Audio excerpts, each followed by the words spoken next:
Hello, welcome to my channel. I'm All Things Wrestling, and today I'm going to be reviewing AEW's Double or Nothing pay-per-view.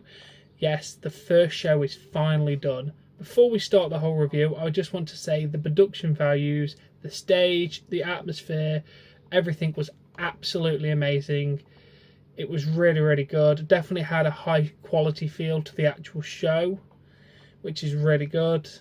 And overall it was a very damn good pay-per-view, but they're finally here. AEW is finally here. We kick off, we have Alex Marvez and Excalibur on commentary for the pre-show. We start with that Battle Royale, which had a few good names in there. You had Sean Spears, who was known as Ty Dillinger in WWE. You had Jimmy Havoc, Billy Gunn, Tommy Dreamer, Adam Page, MJF. A few decent names in there.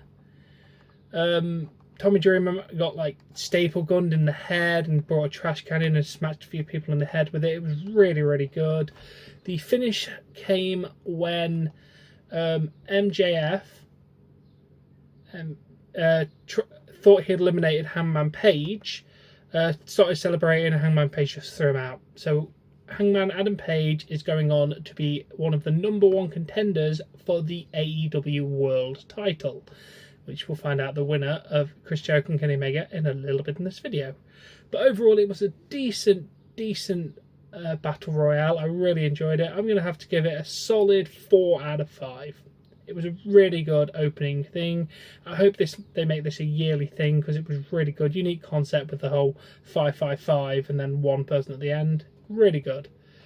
We then go to our second match, Kip Sabian versus Sammy Guevara. Overall a decent contest, a lot of few jumping around and that kind of stuff. The finish happened when Sammy sent Sabian back into the ring. Sammy goes up top for a 630 splash, but Sabian gets to his feet, Deathly Hallows for the 3 count. It was an alright match. I'd give it a 3.75 out of 5. Solid pre-show match. Then we have a weird off thing going on. It was... Oh, that was before the second match. I do apologise. But yeah, Alicia introduced Kaylee Ray and said she's excited for tonight. Then Peter Alvin interrupts, said he's the librarian, sick of how loud she is. Shh. Then Leva Bates interrupts and says she is the librarian, and then they have a shush off. So that was weird, but okay, 5 out of 10. Then we go to Jim Ross making his way to the announce table. And then we have the start of the show. We see Cody Farrow and Brandy Rhodes arrive. We then see Kenny in the back, and then Matt Jackson sees Michael Nowitzka. I don't know how to pronounce that. I do apologise. Matt keeps walking, sees Nick. Then someone asks for their credentials, and Nick just super kicks him. It was pretty funny. I give that a 7 out of 10. Then we see Nick, Matt, Kenny, Cody, Brandy make their way to the arena. Everyone's fighting to welcome everybody. Kenny welcomes everyone to the inaugural show and says, if you didn't have butterflies, but the energy in the building is great. Matt says it's cool to see 20,000 people. He's told by Cody that they can only hold 15,000. Matt says it's pro wrestling, you round it up. Shot at WWE there was quite funny. Cody said we just broke the attendance record for the MGM Grand with 20,000. And Brandy said that tonight is the first century exclusive event in wrestling history. I like the shot to WWE in the opening thing. That's pretty funny. So yes, on commentary now we have Excalibur, Jim Ross and Alex Marvez, who doesn't do much of the talking really in the pay-per-view. We start with SCU, Frankie Kazarian, Christopher Daniels and Scorpio Sky versus Strong Hearts, Seema, T-Hawk and Lindemann. Overall, this was one hell of a 6-man tag. A lot of good double team moves, a lot of good old-fashioned strategy with singling out a guy and all that kind of stuff. It was really good. And at this point we were told that there is a 10-second rule when you're in the ring. So if you're in the ring in a tag team match, you get 10 seconds to leave instead of 5 seconds, which is the traditional thing. Again, shot at WWE slightly there. Kazarian gets Lindemann with the best Meltzer ever for the 3 count. It was a fantastic match. It's going to get a solid 4.25 out of 5. It was really, really good. Very great opening contest. Definitely hyped up the night. We then go to our second match, which is the first ever AEW women's match. Britt Baker versus Nyla Rose versus Kylie Ray. They all make their way to the ring, but before the match starts, Brandy comes out in wrestling gear, says she didn't lie to you, said you could win the match. It was a triple threat match, but she doesn't want just a great match. She wants the match that is awesome. Here comes Awesome Kong. Yes, she has returned to the wrestling business. She was also known as Karma in WWE. Rose and Kong face off. A lot of attacking Kong. A lot of people trying to take Kong out. Nyla Rose eventually does a spear into the steel steps on Awesome Kong, taking both of them out. Britt Baker was a super kick, shoulder breaker for the 3 count on Kaylee Ray. Did I say that name? Yes. Kylie Ray, sorry, not Kaylee Ray. Kylie Ray. That was a fantastic women's match. I love the return of Awesome Kong. It was absolutely amazing. A very strong women's match. Good back and forth action. Good ring psychology, trying to take out the big people first. Very good win for Britt Baker, which I assume they're going to build the women's division around, which was really good. I give that a solid 4 out of 5. We then go to best friends Chuck Taylor and Trent versus Angelico and Jack Evans. This match was alright. Trent gets Evans up strong zero for the strong zero and a 3 count, so best friends win. Yeah, I'll give that a 3.5 out of 5. It was a alright match. One of the weaker ones in my opinion. After the match, though, Angelica is reluctant to shake hands, but they all embrace. Let's go out. Super Smash Brothers appear in the ring. Let's go out, back on. They go out again, then they come back on again, and there's a load of masked men around the ring all wearing the same mask, and they just absolutely annihilate everybody. Absolutely brilliant. I'm going to have to give that initial segment an 8 out of 10. It was an amazing beatdown, an amazing tag. And then it was announced that All Out is going to the Spear Center August 31st, which was good. We then have a women's 6-man tag. Ajak Kong, Yuka Sakazawa, and Emi Sakura versus Hikara, Shida, Ryo, Abe, and Ryu Minzuhami. I'm sorry I butchered the names. In my opinion, this match was an absolute clusterfuck. It's just, there was too many bodies flying around, and you really couldn't just figure out what the hell was going on, in my opinion. Shida with a flying knee for the 3 counts, so the baby faces win this match. Honestly, I'm going to give it a 3.5 out of 5 because some parts were good, but just it was a lot of right towards the end. Just kind of just a lot of people being thrown around, and it was really, really hard to distinguish and figure out what they're doing because they all wore very similar gear. God, it was an alright match though. We then have Cody Rhodes versus Dustin Rhodes, and oh my God, what a match. Absolutely amazing. First off, Brandy goes under the ring, gets a sledgehammer for Cody, and then goes and whacks the throne on stage, destroying it. We then have some really good moves from Dusty. Literally pulled out a lot of decent moves. I think it was Cody or one of them removed the turnbuckle pad, and Dustin goes straight into it, cutting himself above the eyebrow.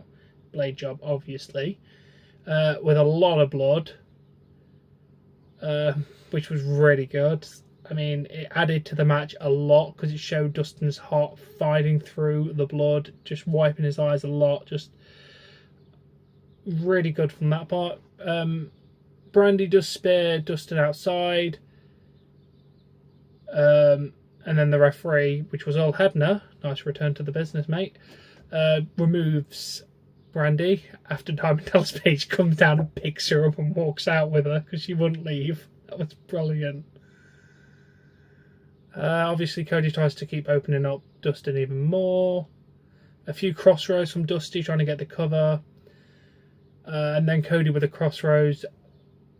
The referee tries to count Dustin on the floor, and then Cody just stops him. Is like, well, he ain't ending this like this, and then gets crossroads for the 3 count.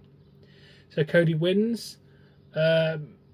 After the match, Cody gets a mic and says, "You don't get to retire. I need a favour in front of God and the whole world." Before AEW thing, it was him, Matt, and Tony. He said he's got a match at Fight of the Fallen. It was him and a partner of his choosing against the Young Bucks. He doesn't need a partner. He doesn't need a friend. He needs a brother. They hug. The match was fantastic. A lot of moves for Dustin for what I was expecting, because with him being a bit older, I was expecting him to kind of slow down, but my God, he went at 100 miles an hour at some points. I'm going to have to give the match a solid 5 out of 5, especially considering the fact he's 50 years old. It was an incredible match, good ring psychology, absolutely amazing. We then go to Jack Whitehall in the ring. Yes, Jack Whitehall is in the ring for some random reason. To present, he then introduces Bret Hart to present the AEW World Championship belt, which, by the way, looks amazing. Maybe some other companies could take note on how to make a belt look good. No shots there. Bret said it's great to be back in Las Vegas. He defended the world title here 26 years ago. Introduced Hangman Page, and then MJF makes his way to the stage and says, "You're all just jealous of me. You can build the brand around me. I'm better than all of you. No one wants a horse as a face of the company. What do they do when a horse has got a bum leg? They take him out because Hangman Page has injured his leg because of Pac." He then goes and said, "You should just give me it because you got a fluke victory. Give me your title shot." He then starts doing Bret's catchphrase and says, "That catchphrase sucks. Why not give him the title shot? He's better than you." Page tries to hit him but misses, and then Jungle Boy comes out. And then he says he's busy, got a good chat. Then Jimmy Havoc comes out. A few shots, and then they just toss MJF into the crowd, and then Jungle Boy and Havoc follow him in the crowd. And then Bret Hart reveals the title, which was really nice. Really, really nice. We then go to the AAA Tag Team title match. The Young Bucks versus the Lucha Brothers, Pentagon Jr. and Rey Fenix. If you didn't already know, this match was fucking insane. Generally fucking insane.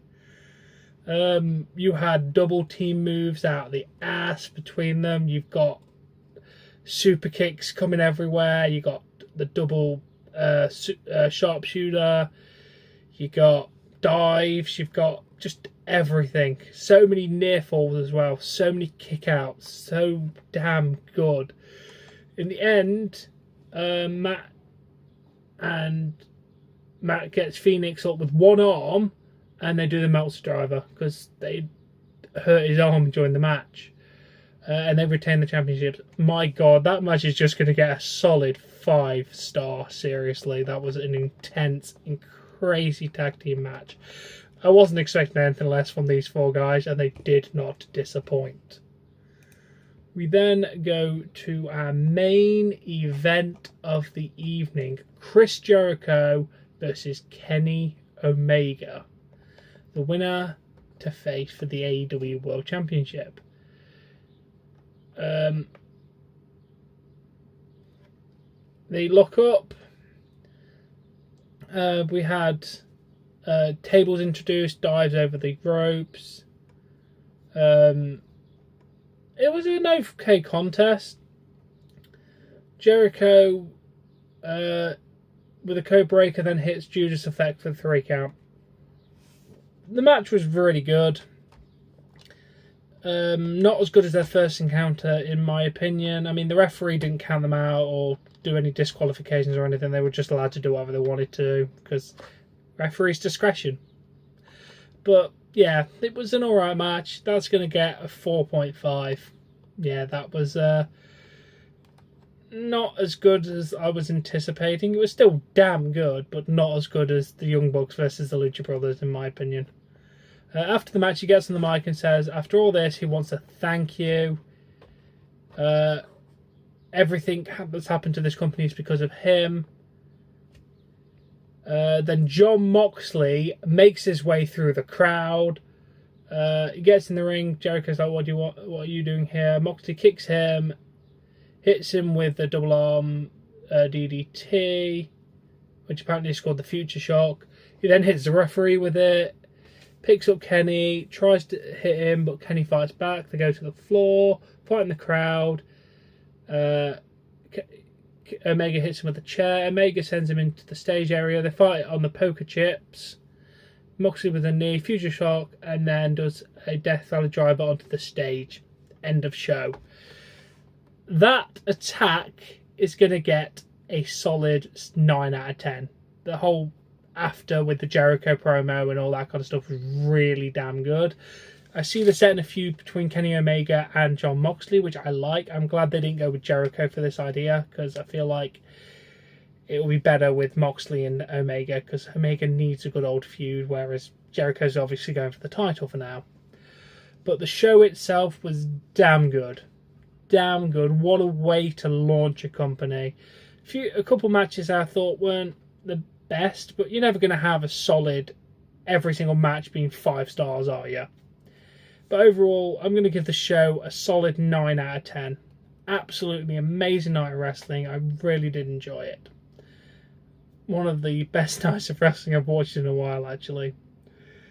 Yeah. But yeah, I do really hope you've enjoyed this review. If you have, please smash that like button. Please share this all around. Please subscribe for more content, and I shall catch you later.